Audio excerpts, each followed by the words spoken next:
Pendidikan Agama Kristen dan Budi Pekerti kelas 7. Bab 3, Baptisan sebagai tanda menjadi milik Kristus. Salam, salam sejahtera untuk kita semua. Kita bertemu kembali dalam pelajaran pendidikan agama Kristen dan Budi Pekerti kelas 7 dengan Ibu Christine Piri.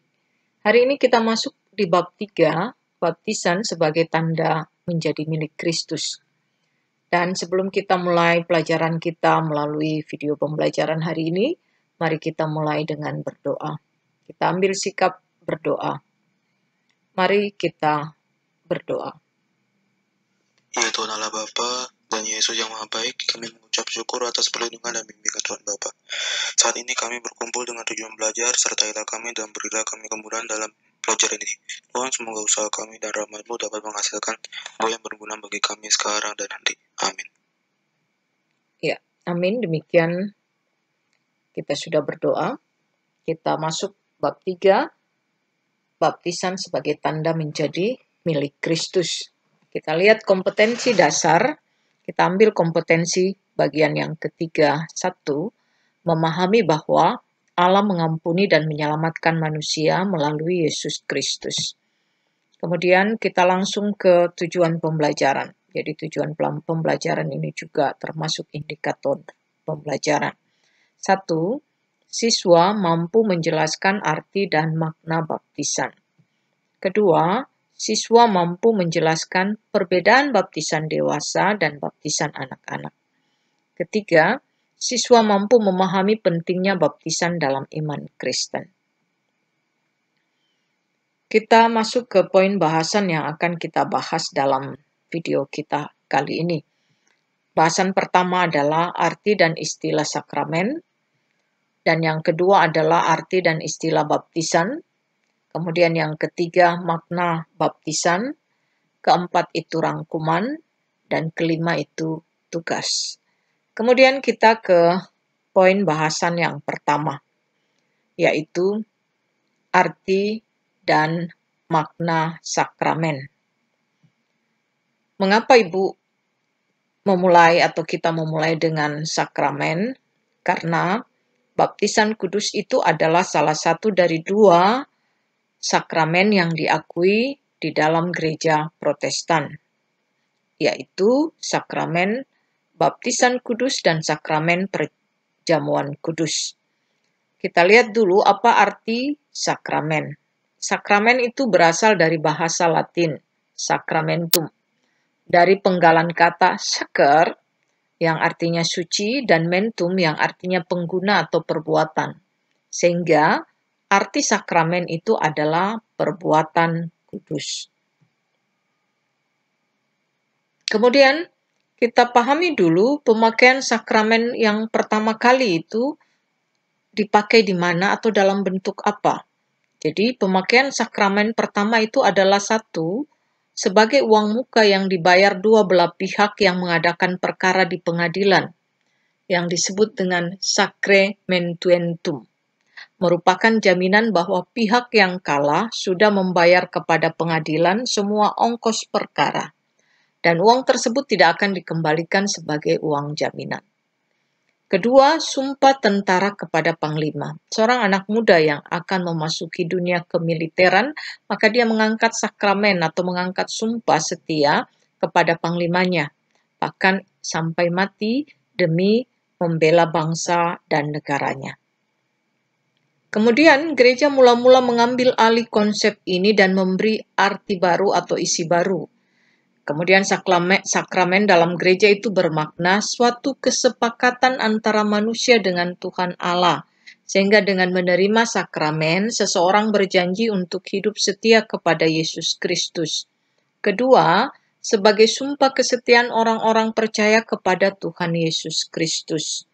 Dan kemudian menurut Bapak Gereja Agustinus, ia katakan sakramen berarti 1, tanda-tanda yang kelihatan dari yang tidak kelihatan, dari suatu hal suci atau wujud yang kelihatan dari rahmat yang tidak kelihatan. Ringkasnya mau disebut sebagai firman yang kelihatan. Kedua, tanda dan materai yang kelihatan dan suci yang ditentukan oleh Tuhan Allah, menjelaskan bahwa segala sesuatu yang dijanjikannya supaya iman kita dikuatkan. Jadi tanda dan materai yang kelihatan dan suci yang ditentukan oleh Tuhan Allah. Ya, menjelaskan bahwa segala sesuatu yang dijanjikannya itu supaya iman kita itu dikuatkan. Ketiga, ditetapkan Tuhan Allah untuk menguatkan persekutuan sesama anak-anak Allah. Jadi sakramen memberikan anugerah dan menguduskan seseorang. Cara untuk mempersatukan seseorang atau manusia dengan Kristus dan mempertahankan persatuan itu. Kita masuk dalam poin bahasan yang kedua, arti dan istilah baptisan. Dalam Perjanjian Baru, baptisan berasal dari bahasa Yunani baptizo, yang berarti menyelamkan atau mencelupkan. Tetapi itu bukan satu-satunya arti, sebab dapat juga berarti membasuh atau membersihkan dengan air. Silahkan kalian membuka Markus 7 ayat 4 atau Lukas 11 ayat 38.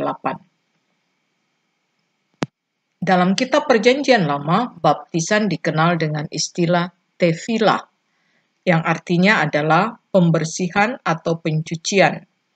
Upacara baptis dalam agama Yahudi yang mereka namakan tefillah juga wajib dijalani para calon yang dibaptis dari non-Yahudi yang akan masuk menjadi pengikut agama Yahudi.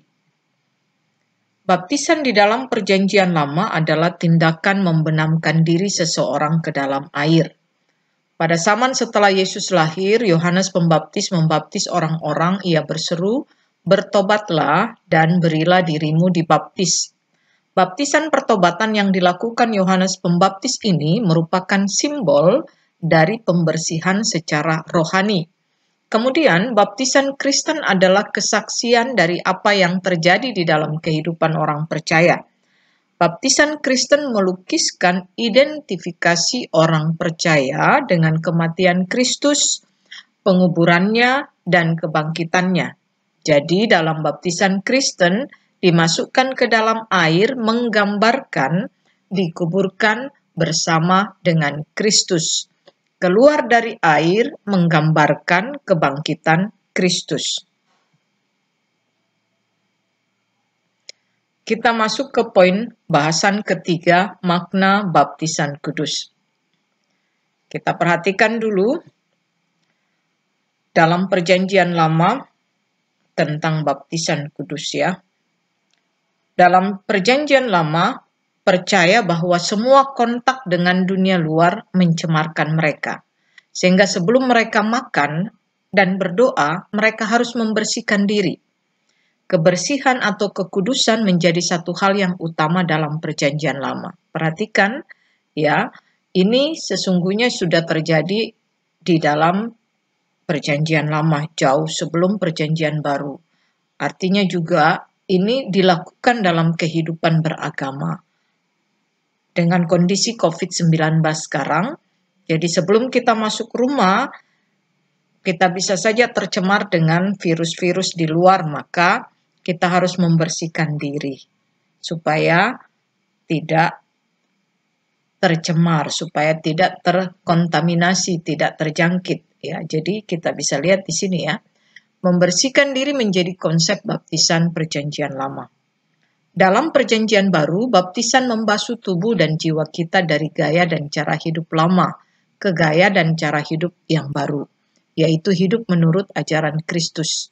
Dengan demikian, dalam hidup baru ini kita dibebaskan dari perhambaan dosa, sebaliknya kita menjadi hamba Allah di dalam Yesus Kristus. Jadi, ini kita perhatikan ya.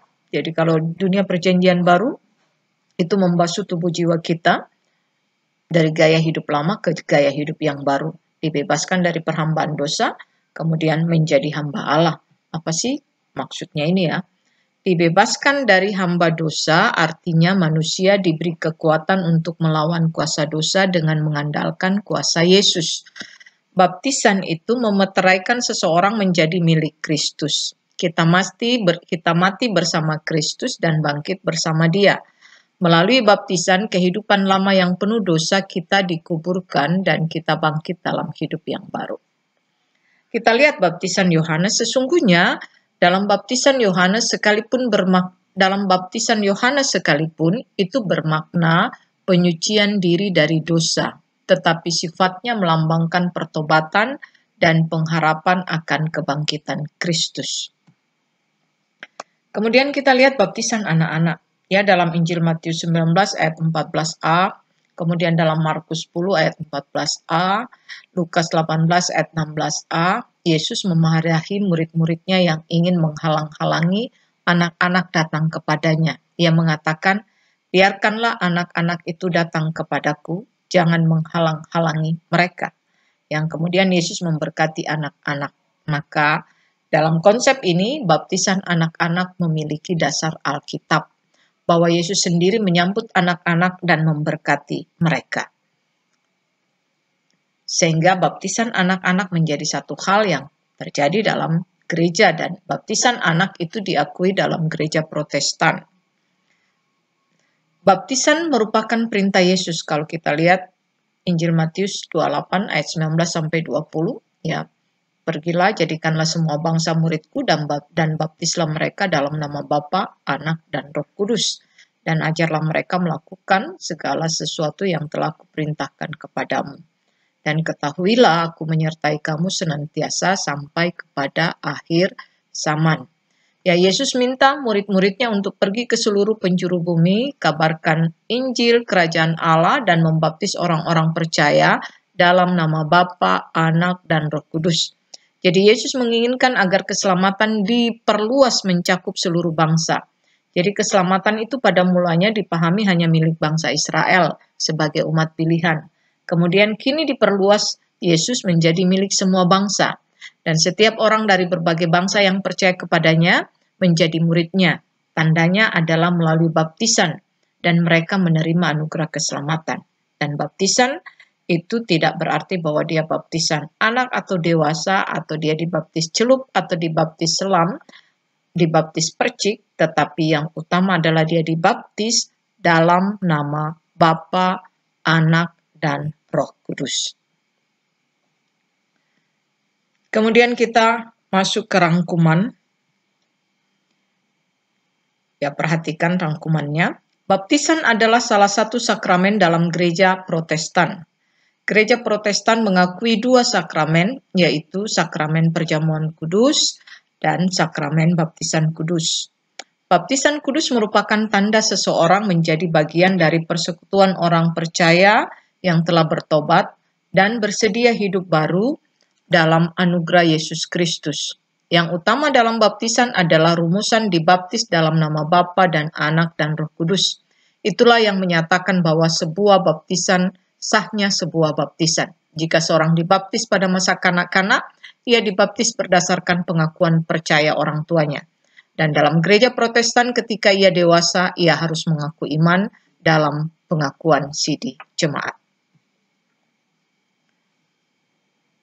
Ya, demikian materi kita. Kita masuk ke tugas. Poin bahasan 5 tugas. Ada 4 tugas. Pertama, tulislah arti dan istilah baptisan dari Perjanjian Lama dan Perjanjian Baru. Perhatikan ya. Kedua, jelaskan makna baptisan dalam Perjanjian Baru. Ketiga, tuliskan syarat utama dalam baptisan Yohanes. Keempat, sebutkan makna baptisan bagi kalian. Ya, tugas ini kalian kerjakan di Google Classroom. Demikian pertemuan kita hari ini. Kita akhiri dengan berdoa. Sebelum kita berdoa, nasihat Ibu tetap semangat karena hari ini menentukan hidup kalian di masa depan. Kita berdoa untuk menutup pertemuan kita. Kita siapkan hati kita untuk berdoa. Mari kita berdoa. Allah Bapa kami bersyukur kepadamu atas berkat dan penyertaan-Mu selama kami belajar tadi. Kami mohon ampun atas segala kelalaian selama belajar tadi. Semoga kesulitan dan kegagalan dalam belajar tadi tidak membuat kami putus asa. Semuanya ini kami serahkan kepadamu dengan pengantara Kristus Tuhan kami. Amin. Ya, demikian pertemuan kita. Terima kasih. God bless. Sampai ketemu lagi di pertemuan berikut. Pendidikan Agama Kristen dan Budi Pekerti kelas 7. Bab 3, Baptisan sebagai tanda menjadi milik Kristus. Salam, salam sejahtera untuk kita semua. Kita bertemu kembali dalam pelajaran pendidikan agama Kristen dan Budi Pekerti kelas 7 dengan Ibu Christine Piri. Hari ini kita masuk di bab 3, Baptisan sebagai tanda menjadi milik Kristus. Dan sebelum kita mulai pelajaran kita melalui video pembelajaran hari ini, mari kita mulai dengan berdoa. Kita ambil sikap berdoa. Mari kita berdoa. Ya Tuhan Allah Bapa dan Yesus yang Maha Baik, kami mengucap syukur atas perlindungan dan bimbingan Tuhan Bapa. Saat ini kami berkumpul dengan tujuan belajar, sertailah kami dan berilah kami kemudahan dalam pelajaran ini. Tuhan, semoga usaha kami dan rahmat-Mu dapat menghasilkan buah yang berguna bagi kami sekarang dan nanti. Amin. Ya, amin. Demikian kita sudah berdoa. Kita masuk bab 3, Baptisan sebagai tanda menjadi milik Kristus. Kita lihat kompetensi dasar. Kita ambil kompetensi bagian yang ketiga. 1, memahami bahwa Allah mengampuni dan menyelamatkan manusia melalui Yesus Kristus. Kemudian kita langsung ke tujuan pembelajaran. Jadi tujuan pembelajaran ini juga termasuk indikator pembelajaran. 1, siswa mampu menjelaskan arti dan makna baptisan. Kedua, siswa mampu menjelaskan perbedaan baptisan dewasa dan baptisan anak-anak. Ketiga, siswa mampu memahami pentingnya baptisan dalam iman Kristen. Kita masuk ke poin bahasan yang akan kita bahas dalam video kita kali ini. Bahasan pertama adalah arti dan istilah sakramen, dan yang kedua adalah arti dan istilah baptisan, kemudian yang ketiga makna baptisan, keempat itu rangkuman, dan kelima itu tugas. Kemudian kita ke poin bahasan yang pertama, yaitu arti dan makna sakramen. Mengapa Ibu memulai atau kita memulai dengan sakramen? Karena baptisan kudus itu adalah salah satu dari 2 sakramen yang diakui di dalam gereja Protestan, yaitu sakramen baptisan kudus dan sakramen perjamuan kudus. Kita lihat dulu apa arti sakramen. Sakramen itu berasal dari bahasa Latin, sacramentum, dari penggalan kata sacer yang artinya suci dan mentum yang artinya pengguna atau perbuatan. Sehingga arti sakramen itu adalah perbuatan kudus. Kemudian kita pahami dulu pemakaian sakramen yang pertama kali itu dipakai di mana atau dalam bentuk apa. Jadi pemakaian sakramen pertama itu adalah 1, sebagai uang muka yang dibayar 2 belah pihak yang mengadakan perkara di pengadilan, yang disebut dengan sacramentuentum, merupakan jaminan bahwa pihak yang kalah sudah membayar kepada pengadilan semua ongkos perkara, dan uang tersebut tidak akan dikembalikan sebagai uang jaminan.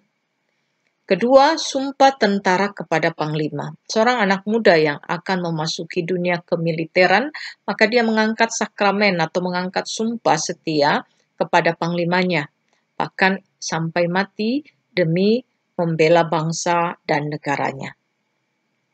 Kemudian gereja mula-mula mengambil alih konsep ini dan memberi arti baru atau isi baru. Kemudian sakramen dalam gereja itu bermakna suatu kesepakatan antara manusia dengan Tuhan Allah. Sehingga dengan menerima sakramen, seseorang berjanji untuk hidup setia kepada Yesus Kristus. Kedua, sebagai sumpah kesetiaan orang-orang percaya kepada Tuhan Yesus Kristus. Dan kemudian menurut Bapak Gereja Agustinus, ia katakan sakramen berarti 1, tanda-tanda yang kelihatan dari yang tidak kelihatan, dari suatu hal suci atau wujud yang kelihatan dari rahmat yang tidak kelihatan. Ringkasnya mau disebut sebagai firman yang kelihatan. Kedua, tanda dan materai yang kelihatan dan suci yang ditentukan oleh Tuhan Allah, menjelaskan bahwa segala sesuatu yang dijanjikannya supaya iman kita dikuatkan. Jadi tanda dan materai yang kelihatan dan suci yang ditentukan oleh Tuhan Allah. Ya, menjelaskan bahwa segala sesuatu yang dijanjikannya itu supaya iman kita itu dikuatkan. Ketiga, ditetapkan Tuhan Allah untuk menguatkan persekutuan sesama anak-anak Allah. Jadi sakramen memberikan anugerah dan menguduskan seseorang. Cara untuk mempersatukan seseorang atau manusia dengan Kristus dan mempertahankan persatuan itu. Kita masuk dalam poin bahasan yang kedua, arti dan istilah baptisan. Dalam Perjanjian Baru, baptisan berasal dari bahasa Yunani baptizo, yang berarti menyelamkan atau mencelupkan. Tetapi itu bukan satu-satunya arti, sebab dapat juga berarti membasuh atau membersihkan dengan air. Silahkan kalian membuka Markus 7 ayat 4 atau Lukas 11 ayat 38. Dalam kitab Perjanjian Lama, baptisan dikenal dengan istilah tefillah, yang artinya adalah pembersihan atau pencucian. Upacara baptis dalam agama Yahudi yang mereka namakan tefillah juga wajib dijalani para calon yang dibaptis dari non-Yahudi yang akan masuk menjadi pengikut agama Yahudi.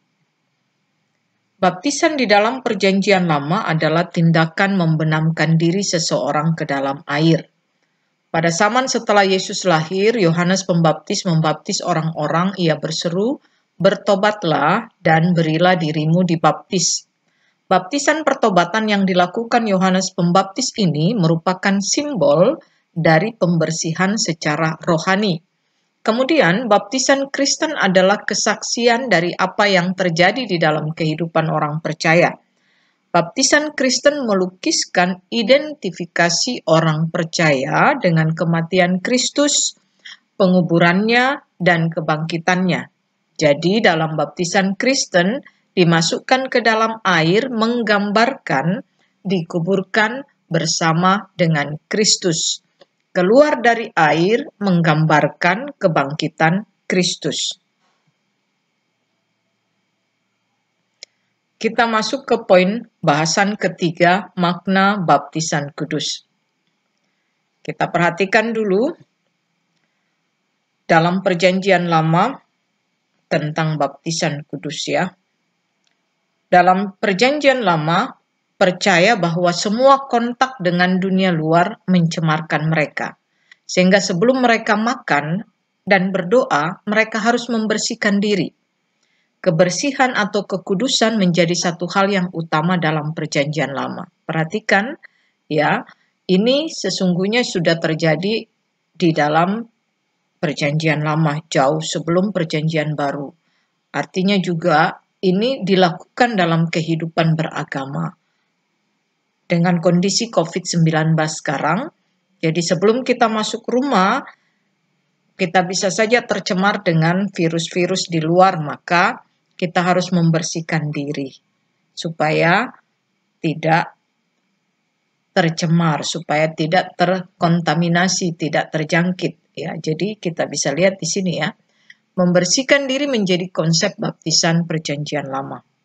Dalam Perjanjian Baru, baptisan membasuh tubuh dan jiwa kita dari gaya dan cara hidup lama ke gaya dan cara hidup yang baru, yaitu hidup menurut ajaran Kristus.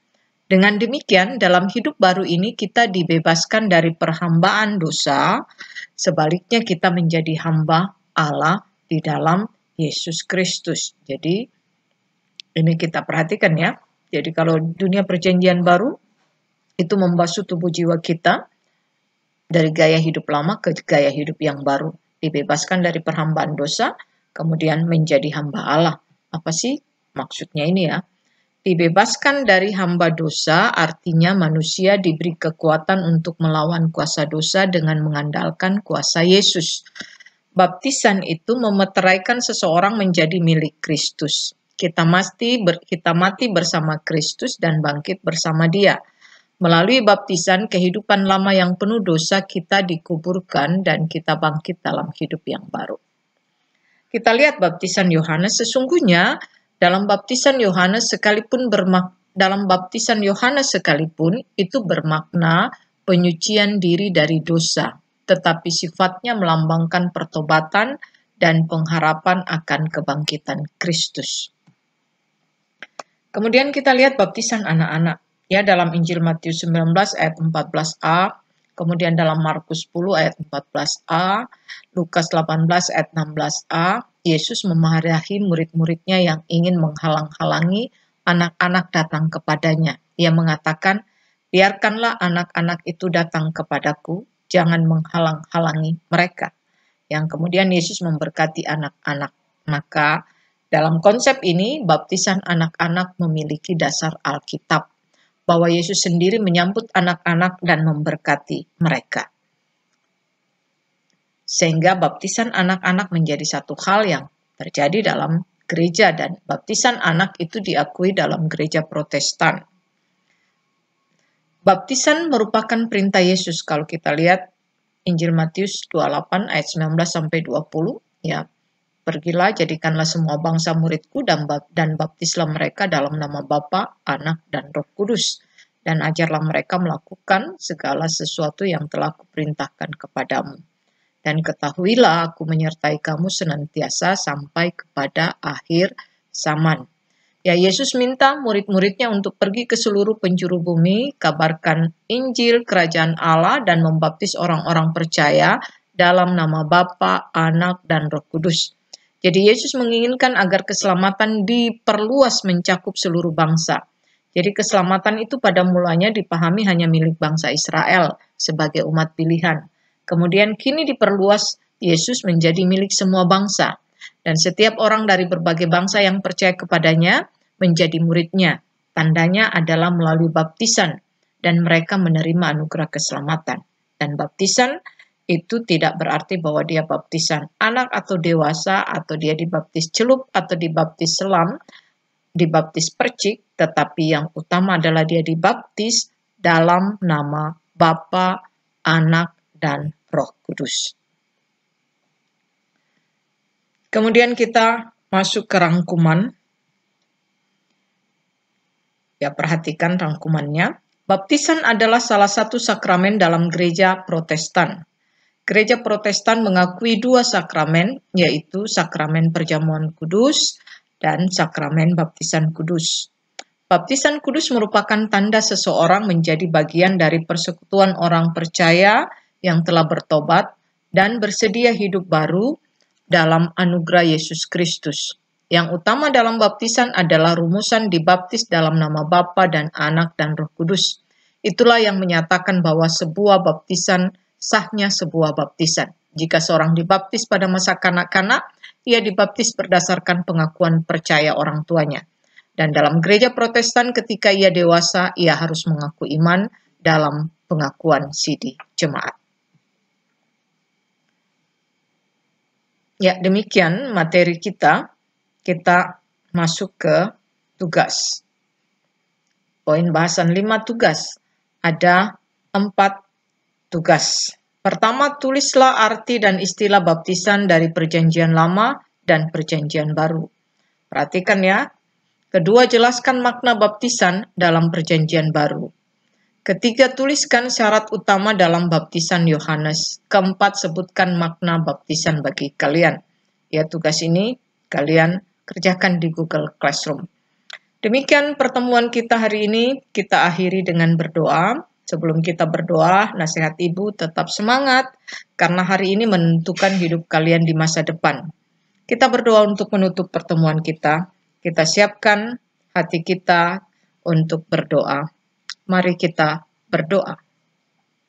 Allah Bapa kami bersyukur kepadamu atas berkat dan penyertaan-Mu selama kami belajar tadi. Kami mohon ampun atas segala kelalaian selama belajar tadi.